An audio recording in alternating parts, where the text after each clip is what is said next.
You mocked my mother's ring. Now watch your empire burn. My wife Rachel spends her days running live streams for work. Corporate talks, what she calls building her brand. She carries it with this mix of pride and self-delusion that's almost hard to watch. Her office looks like a staged set, more than a place to work, polished and costly, probably worth more than a decent car. She's got shelves lined with books she's never touched, sorted by color so it looks stylish on camera, rare plants that a hired crew keeps alive, bright studio lights, several cameras, and this absurdly pricey ring light that makes her act like she's some rising star in business coaching. It's all a show, aimed at looking successful rather than doing much of real worth, but it pays and strokes her ego, so I've trained myself to ignore it. She plays CEO for her crowd of middle managers and career hopefuls, and I just let her perform. That day I was stretched out on the kitchen floor, cursing at a cabinet hinge that never lines up no matter how many times I mess with it. One of those repairs that should be simple but eats up an hour, leaving you sweaty, sore, and muttering fresh insults at the screw. The kind of job where your hands do the work, but your mind drifts elsewhere. So there I was, shirt stained with oil and hands black with grease, while Rachel's too bright voice poured through the speakers she insists on blasting during her streams. She swears it charges the house with strong energy and confidence. But to me, it just means every fake giggle and rehearsed pause echoes through the rooms while I keep the house standing. Then it came, the line that froze me. "Oh, this thing?" she said, followed by a smug little laugh. "Picked it up at a gas station, I think. My husband calls it an heirloom. I call it a free joke." The chat blew up like she had just dropped the biggest joke of the year. Laugh emojis, crying faces, fire icons, skulls, the whole digital carnival of praise.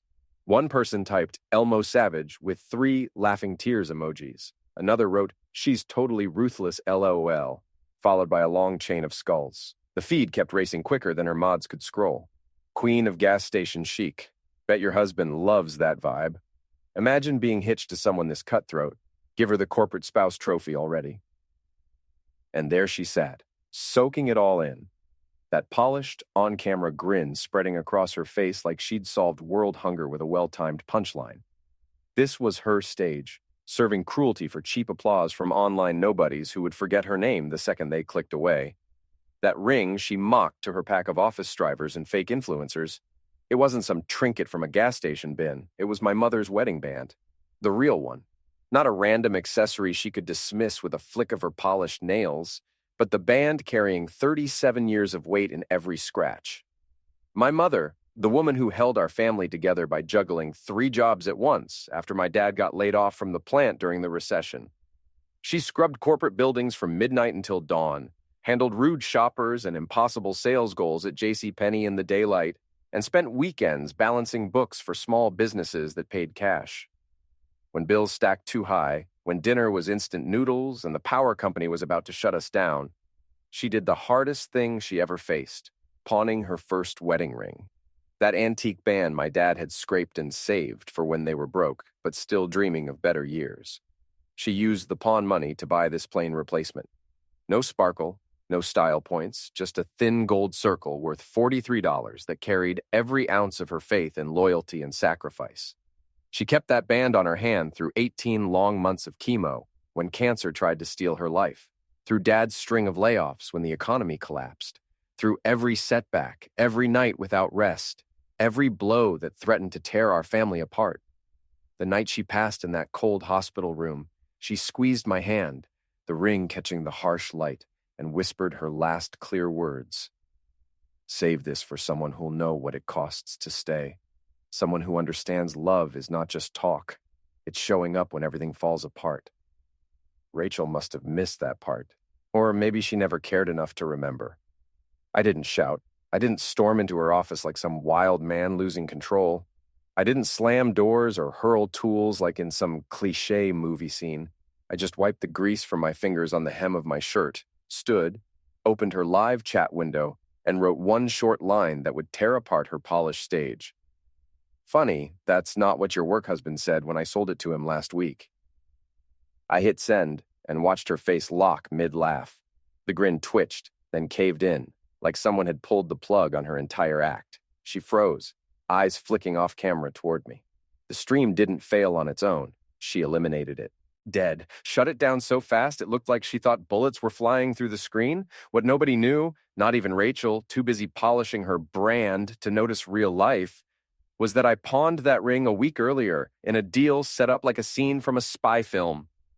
Josh, her so-called work husband, nonstop texter, late-night partner, the guy she swore was just a friend who gets the grind of climbing up, bought it the very same day, convinced he was pulling off some clever secret move behind my back. This man actually thought he was running some kind of covert romantic operation, like he was Tom Cruise in Mission Impossible instead of a mid-level marketing coordinator with delusions of grandeur. Plot twist that would make M. Night Shyamalan weep with envy. My cousin Dave runs that pawn shop downtown and has for 15 years. When Josh walked in acting all suspicious and nervous, constantly checking his phone and looking over his shoulder like he was afraid someone might catch him, Dave immediately called me. We grew up together, spent every summer as kids getting into trouble, and he knows exactly how much family loyalty means in our clan.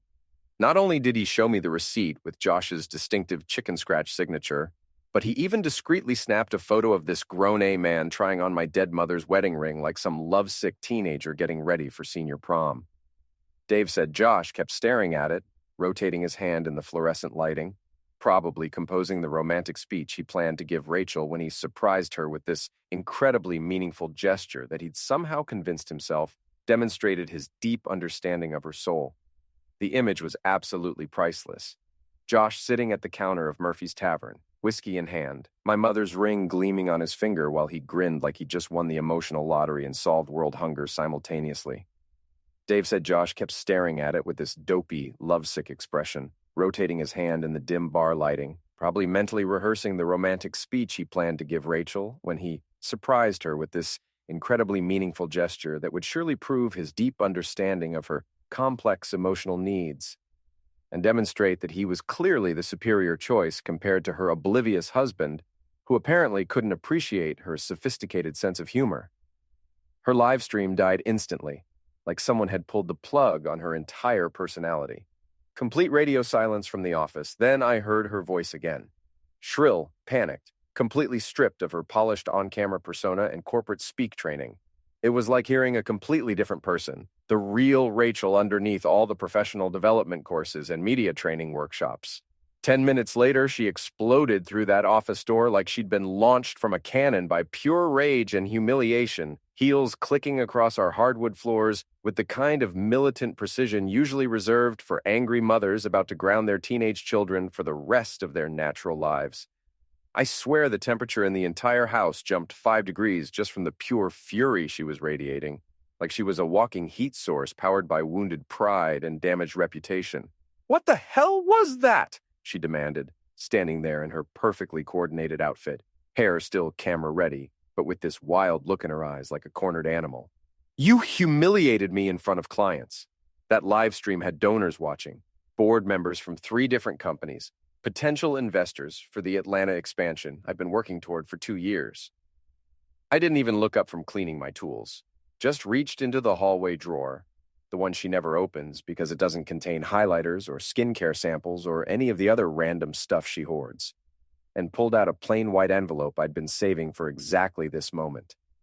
Inside was the pawn shop receipt with Josh's name and signature in his distinctive chicken scratch handwriting, along with that photo Dave had taken. The image was crystal clear. Josh at Murphy's Tavern, wearing my mother's ring, holding a whiskey, looking absolutely smitten with himself. The timestamp showed it was taken 3 days after he bought the ring, probably while he was building up courage to make his move. When she saw that photo, Rachel went dead quiet. Not the tactical silence she used during business negotiations, but genuine shock. No outrage, no immediate gaslighting, no rapid-fire explanations. Just stunned deer-in-headlights silence while her brain tried to process that her carefully orchestrated deception had been documented in high definition. Then the damage control started in earnest, and I got to witness a masterclass in narcissistic crisis management. Not genuine remorse or actual guilt about what she'd done to mock my mother's memory on a public platform. This was pure, calculated panic about her precious public image and carefully cultivated professional reputation. I didn't mean it like that, Tom. You have to understand, Things haven't been easy lately with all the promotion pressure and the new client demands and the competition from younger consultants who don't understand the industry like I do. I was just trying to be funny and relatable for the audience because that's what they expect from content creators in this space. We can fix this, right? This doesn't have to ruin everything we've built together over the years. I'll make a public apology, explain the context, maybe even do a whole segment about the importance of family heirlooms and respecting legacy. People love redemption stories, and this could actually increase my engagement if we handle it correctly. But I wasn't interested in her usual spin cycle and damage control rhetoric. I'd heard this exact performance before during other misunderstandings, where she'd crossed lines and then tried to reframe the narrative until somehow she became the sufferer of circumstances beyond her control. I was completely done dancing to her tune, done being the supporting actor in her elaborate production where she was always the misunderstood protagonist facing unreasonable opposition from people who just didn't appreciate her unique brand of honesty and authenticity. Sunday night brought the email that changed everything and confirmed my suspicions about how seriously her company took public relations disasters. Alan Prescott, her regional director, corporate clean cut, the kind of guy who doesn't laugh unless it's directly profitable, sent exactly 6 words that drained every ounce of color from her face. Regarding Saturday's live stream, let's meet, 8:30 a.m. sharp, privately. No context, no emoji, no hope you had a great weekend pleasantries. Just corporate end delivered via Outlook with the efficiency of a guillotine. While she spiraled into full panic mode, scrolling frantically through her phone trying to gauge the damage, I calmly showed her my screen. Email draft addressed to another one with the complete livestream footage attached. My chat comment highlighted in yellow and a detailed timeline of events. The subject line read, Employee Conduct, Livestream Archive, Urgent Review Required. You made it clear you were representing the company during that stream, I said, voice steady as granite. Corporate banner in the background, promoted the event with your official title, discussed it as a company-sponsored brand-building exercise. I'm sure compliance will have very interesting thoughts about how you chose to represent their values to potential clients. Her face went white, then red, then white again. You're bluffing. You wouldn't tank my career over a joke, over one stupid comment taken out of context. I'm not tanking anything, Rachel. You already did that when you called my mother's ring a gas station gag in front of half your industry. I'm just filing the paperwork. Monday morning, she dressed like she was auditioning for the comeback performance of her lifetime. Crisp navy blazer, hair done in those professional waves she normally reserved for board meetings, lipstick bright enough to signal aircraft. She sprayed perfume like it could erase digital footage and marched out of the house with the kind of confidence that only comes from complete delusion about your actual situation. By 8:34 a.m., she was sitting across from a tribunal that would make the Spanish Inquisition look friendly. Alan from Regional, Cynthia from HR, Tony from Legal, and a new face she'd only heard whispered about in corporate horror stories. Yvonne from Brand Risk Management, the woman they brought in when things were already completely on fire and needed immediate containment. They had everything. The live stream footage archived on internal company drives with professional timestamps. Printed screenshots of her internal Slack messages with Josh over the past 6 months, including absolute gems like, if he ever finds out where the ring went, I'll just say, I lost it during yoga class. And it's not cheating if he's too busy fixing broken cabinets to notice what's happening right under his nose. But my personal favorite, timestamped just 3 weeks before the livestream disaster, he's so clueless, I could probably throw his mother's ashes at him and he'd apologize for making a mess. The real nuclear bomb? Hotel receipts. Josh had been systematically filing reimbursement requests for romantic weekend getaways disguised as client recovery dinner meetings with Rachel, copied on every single email. 6 months of falsified expense reports, each one labeled with vague corporate speak like post-deal decompression session and client relationship maintenance dinner. They even had photographic evidence, a crystal-clear image from the Marlowe Hotel's rooftop bar showing Rachel leaning into Josh's chest, his hands possessively placed on the small of her back, champagne glasses raised in an intimate toast, while actual clients were presumably back home thinking these two were working late for their benefit. The meeting lasted exactly 47 minutes. Rachel came home that evening looking like she'd been hit by a freight train carrying nothing but bad news and career-ending revelations. She didn't say a word, just walked through the front door and discovered that her comfortable little world had been systematically dismantled with surgical precision. I'd spent the day making some phone calls and filing some paperwork. Mortgage? Transferred entirely to my name months earlier as part of estate planning she'd been too busy with her brand building to pay attention to. Utilities, same story. Netflix, Hulu, Spotify, HBO Max, all the streaming accounts she used for her research and trend monitoring, canceled or transferred to accounts she couldn't access. That $42,000 inheritance from my uncle's estate that she'd been calling her bonus money and already planning to spend on a luxury vacation to celebrate her anticipated promotion, legally transferred to a family trust with my sister Olivia as co-trustee, completely beyond Rachel's reach. Tuesday brought the inevitable termination email, delivered with the same corporate efficiency that had built her career. Following the completion of our internal review and in consultation with legal counsel, we have determined that your actions during and immediately preceding Saturday's live stream, combined with documented expense report violations and inappropriate communications with subordinate employees, constitute a material breach of company values and professional conduct policies. Therefore, effective immediately, your employment with Prescott Corporation Solutions is terminated. Your access credentials have been revoked. Please direct all future inquiries to our legal department. Josh stopped responding to her increasingly desperate text messages. Smart move on his part. His own job was hanging by a thread as the audit expanded to examine every expense report he'd filed in the past year. I changed our door access codes Tuesday afternoon. She spent that entire evening locked out of what she'd assumed was our house, standing on the front porch like a stranger, calling me repeatedly while I sat inside, calmly finishing my leftover chili and catching up on reading. Her voicemails progressed from demanding to pleading to just empty silence. By the 10th call, she'd stopped leaving messages altogether. Wednesday was divorce court. Her boutique law firm lawyer, some overconfident junior partner who clearly thought he was dealing with a standard husband having a midlife crisis situation, strutted in ready to paint me as financially abusive and emotionally erratic. His opening statement was all about patterns of controlling behavior and deliberate financial intimidation designed to isolate and punish. I came prepared with 5 meticulously organized exhibits of documentation. Exhibit A, the complete livestream transcript with professional timestamps. Exhibit B, pawn shop receipts with Josh's signature and photographic evidence. Exhibit C, internal company Slack messages spanning 6 months. Exhibit D, bank statements showing the legal inheritance transfer and account ownership documentation. Exhibit E, the family trust paperwork, properly notarized and filed 2 months before the live stream incident, proving premeditation versus retaliation.